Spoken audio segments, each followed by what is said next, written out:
Bonjour, je vais vous présenter le dispositif d'appui pour le tutorat en mathématiques en première année de licence scientifique, mis en place par UNICIEL pour ces établissements. Pour cela, nous allons aborder le contexte, la démarche transversale que sous-tend cette action, les différentes phases du rôle du tuteur, la présentation du module disciplinaire qui sous-tend le dispositif numérique, des scénarios d'usage et des quelques conseils pour la mise en œuvre. Je passe donc au contexte. Le tutorat étudiant s'est fortement développé et structuré dans les établissements depuis quelque temps, comme un élément d'accompagnement de la réussite étudiante. Des formations pour les étudiants tuteurs se mettent en place, elles sont principalement centrées sur la pédagogie et elles se développent de façon assez forte. Cependant, dans le domaine des sciences, deux problèmes subsistent.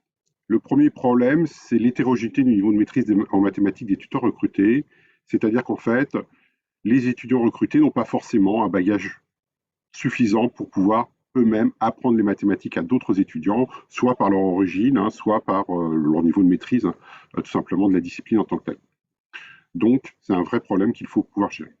Le second, c'est l'absence ou la faible disponibilité de ressources disciplinaires structurées pour aider les tuteurs dans leur rôle, c'est-à-dire de documents autonomes, pensés et structurés pour accompagner des étudiants en difficulté. Donc, on n'est pas forcément sur une reprise des cours tels quels, qui sont souvent sous forme de diaporama et donc forcément faits pour être accompagnés d'un discours oral. On est là sur des documents autonomes qu'il faut pour pouvoir aider les tuteurs dans leur rôle. Pour penser et concevoir ce dispositif, nous nous sommes basés sur le retour d'associations étudiantes partenaires d'UNICIEL, l'AFNEUS et la FNEB, ainsi que sur le retour des établissements par rapport aux premiers dispositifs de tutorat qui ont été mis en place dans les facultés de sciences pour identifier les difficultés que j'ai précédemment décrites.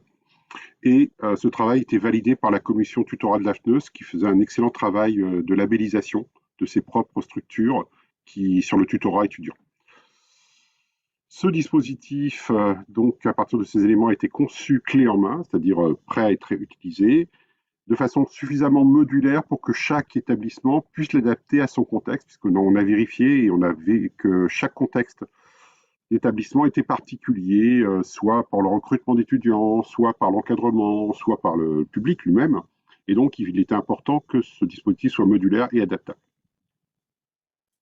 Je vais vous présenter maintenant la démarche transversale qui sous-tend le dispositif. Cette démarche transversale, premier point, elle est complémentaire aux autres dispositifs, c'est-à-dire que vous pouvez avoir des dispositifs de tutorat ou d'appui au tutorat qui existent et que nous, on se situe en fait en complément de ces dispositifs. Donc, si vous faites par exemple une formation à la pédagogie, notre dispositif est complémentaire. Il ne vient pas aborder les thèmes qui sont déjà abordés sur votre formation à la pédagogie.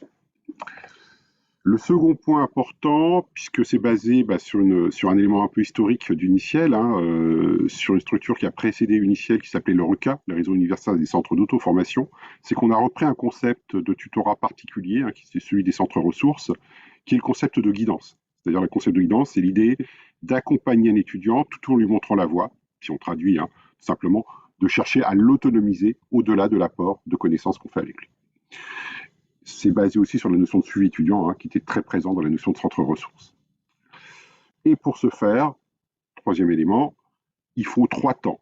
Ces 3 temps sont assez classiques. C'est la contractualisation du contrat de formation établi entre le tuteur étudiant et le tutoré. La régulation, parce qu'évidemment, il y a des aléas, il y a des problèmes et des suivis. Donc, il est important que le tuteur régule et s'ajuste par rapport aux besoins de l'étudiant qu'il suit.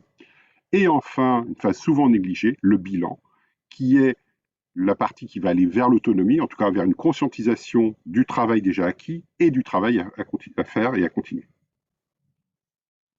Je vais redétailler un petit peu plus ces phases parce qu'elles sont importantes et elles montrent qu'en fait être tuteur, c'est un vrai métier et qu'on a bien raison d'appuyer et d'aider les tuteurs sur le sujet. La première phase, c'est la contractualisation avec l'étudiant tutoré, notamment sur le volume de travail qu'il peut fournir. Il est important dès le départ d'établir la charge de travail. Et pour établir la charge de travail, rien de mieux que de partir d'éléments objectifs et objectivables que sont le résultat au test de diagnostic. Éléments déjà fournis par UNICIEL que vous utilisez déjà en grande majorité dans vos établissements. Ces éléments permettent cette contractualisation qui engage à la fois l'étudiant et à la fois le tuteur par rapport à un objectif. Le second élément, c'est la transmission pédagogique classique, je dirais de pair à pair, qui n'est pas celle de l'enseignant. On est dans un autre modèle, le modèle de pair à pair, le modèle du compagnon. Et par rapport à ça, plusieurs possibilités peuvent s'ouvrir. L'élément clé, c'est que ça peut être suivi soit en autonomie, si jamais on a un étudiant qui a juste besoin de régulation et d'appui, mais qui est suffisamment autonome pour pouvoir travailler seul, soit au contraire sur des séances dédiées au tuteur. C'est-à-dire que le dispositif a été conçu pour s'adapter à différentes modalités qui s'adaptent aux différents niveaux d'autonomie du tutoré. Le deuxième élément, c'est l'accompagnement par le tuteur pour les notions, les exercices où les difficultés sont présentes. La pure autonomie existe très très rarement, et donc il est important de revenir sur des points en fonction du temps disponible des uns et des autres, peut-être se concentrer sur ce qui a déjà été vu en termes de difficultés sur les tests et les diagnostics. Et puis le dernier point, assez classique puisqu'il est assez repris dans vos dispositifs en général, c'est un suivi de la progression de l'étudiant qu'on peut acter, on le verra, avec les dispositifs de régulation. Je passe donc maintenant à l'aspect régulation. Sur l'aspect régulation, l'idée, la première, la plus importante, c'est d'adapter le plan de travail proposé pour tenir compte de la progression de l'étudiant et de ses disponibilités. Un des gros problèmes pour le tutoré, c'est sa disponibilité, et pour le tuteur, c'est le fait que l'étudiant tutoré vienne régulièrement aux séances. Il est donc généralement nécessaire de s'adapter et de faire évoluer le dispositif. Alors si on est sur des temps très courts, 2-3 semaines grand maximum, ça va. Si on est des temps un peu plus longs, évidemment, ça devient plus problématique. Donc cette adaptation est un élément clé. Pour ça, on a les différentes possibilités de reprendre à un moment donné, de repartir, etc., et garder des traces. Plusieurs régulations peuvent être nécessaires entre les phases de transmission pédagogique en fonction du profil du jeune tutoré, évidemment, ou des difficultés rencontrées. C'est un point clé, on l'oublie souvent, la régulation est un point clé parce qu'en fait, elle remet en cause le contrat établi au départ et elle redonne du sens à la suite du travail. Ensuite, on est sur le niveau du bilan. Le bilan, comme je l'ai dit précédemment, c'est un élément clé au sens où c'est le moment où on va retravailler avec la personne pour comparer le diagnostic initial avec les résultats de test de module et donc sa progression. Et si jamais on constate qu'il y a eu un problème de progression, alors que le travail en termes disciplinaires est plutôt bien structuré, on peut se poser question si c'est sur la méthode de travail. Et là encore, vous pouvez aller vers le dispositif initial existant, méthodologie de travail universitaire, ou s'il en existe un chez vous, regardez de ce côté-là, parce que c'est souvent aussi un problème de méthode de travail. Et ce dispositif bilan permettra à l'étudiant de se situer et de savoir quels sont les éléments qui lui restent à acquérir ou à perfectionner pour pouvoir suivre le reste du semestre, voire de l'année. Après vous avoir présenté la partie démarche transversale, je vais maintenant vous présenter la partie module disciplinaire, c'est-à-dire le contenu en tant que tel.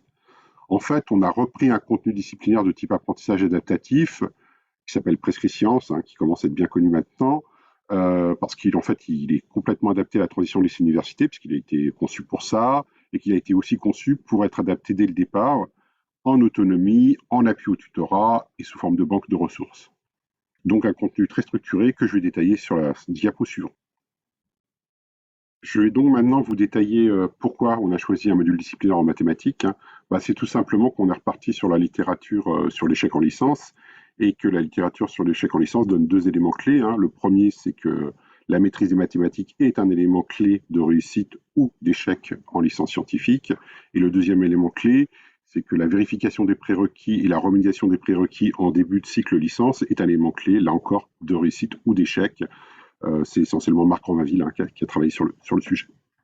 Donc, ce module a pour vocation d'aider à l'identification des points faibles en mathématiques pour pouvoir contractualiser ce fameux contrat de formation et motiver l'étudiant et permettre au tuteur d'avoir un regard critique sur les éléments clés à résoudre. Ça permet évidemment aussi de faire de la remédiation, donc de combler en autonomie ou avec l'aide d'un tuteur au fur et à mesure les besoins, de façon à ce que l'étudiant puisse aborder le premier semestre le plus sereinement possible. On est vraiment dans l'idée d'anticipation, si c'est possible, en tout cas d'accompagnement au fur et à mesure des difficultés rencontrées. L'idée, c'est aussi de gagner du temps, puisqu'on sait que le problème du tutorat, c'est le temps nécessaire. On a un étudiant qui se retrouve en première année, qui découvre l'université, qui a besoin de travailler, de se remettre à niveau, qui a quelquefois en tête l'idée qu'il a bien réussi au bac, donc il n'a peut-être pas forcément besoin de faire cet effort. Bref, on doit gagner du temps. Et pour gagner du temps, c'est relativement simple. L'idée est d'évaluer les points à travailler, les points les plus critiques, pour mettre une hiérarchisation, une priorisation. et de programmer les révisions en fonction de ces éléments clés et non pas au petit bonheur la chance ou au besoin ressenti. Donc au-delà du mode diagnostic, il est aussi possible de naviguer librement dans les modules si jamais on a un dispositif qui est plus autonome. Mais ça, c'est un problème de paramétrage que chaque établissement peut adapter, puisque nous le verrons un peu plus tard, le dispositif est conçu pour être mis sur la plateforme de chaque établissement. Ce dispositif a été mis en place avec l'idée d'être adaptable à chaque contexte d'établissement. Et pour chaque contexte d'établissement, si je prends la filière sciences globalement, il existe encore des sous-contextes. Chaque composante, que ce soit une composante qui est plutôt orientée biologie, plutôt orientée maths physique, plutôt orientée informatique, a des réalités organisationnelles différentes et des niveaux de primo-entrants différents. Donc il faut pouvoir cibler ces différents éléments. Et donc, ce qu'on propose, nous, c'est d'aider ensuite l'établissement, au-delà du premier dispositif type qu'on peut mettre en place de façon assez générique, à cibler les difficultés types de ces primo-entrants par portail ou par discipline, pour ceux qui seraient par portail, puis ensuite progressivement pour ceux qui sont plutôt sur une démarche plus globale. Ensuite, de vérifier la temporalité d'appui qui est possible pour chacun. Est-ce que c'est avant la rentrée, une sorte de préformation d'été, à la rentrée, en cours de semestre, chacun va pouvoir, en fonction de ses réalités et de son organisation, pouvoir mettre en œuvre le dispositif à différents moments. Et ensuite, on va retravailler avec vous l'articulation avec les autres dispositifs d'appui, comme on a pu le faire avec certains établissements qui ont déjà bêta-testé l'élément, parce que, évidemment, pour ceux qui ont un dispositif, l'idée, c'est de s'appuyer sur une complémentarité d'action. Par exemple, une présentation du dispositif lors de la formation pédagogique des tuteurs, ou d'autres dispositifs possibles. Pour pouvoir mettre en œuvre ce dispositif à l'intérieur de votre établissement et renforcer votre action tutorale et l'appui aux tuteurs, notamment dans le domaine des sciences, en fait, c'est relativement simple. Ce dispositif a été conçu de façon modulaire. Vous pouvez donc reprendre tout ou partie du dispositif et l'adapter à votre contexte. Il a été réalisé sous Moodle pour être facilement intégré sur votre plateforme d'établissement. Et vous pouvez contacter le chef de projet initial qui pourra aussi vous donner tous les éléments d'appui et le retour d'expérience qu'on a pu avoir au travers des différents dispositifs qu'on a pu mener jusqu'à maintenant. Je vous remercie pour votre attention et à bientôt.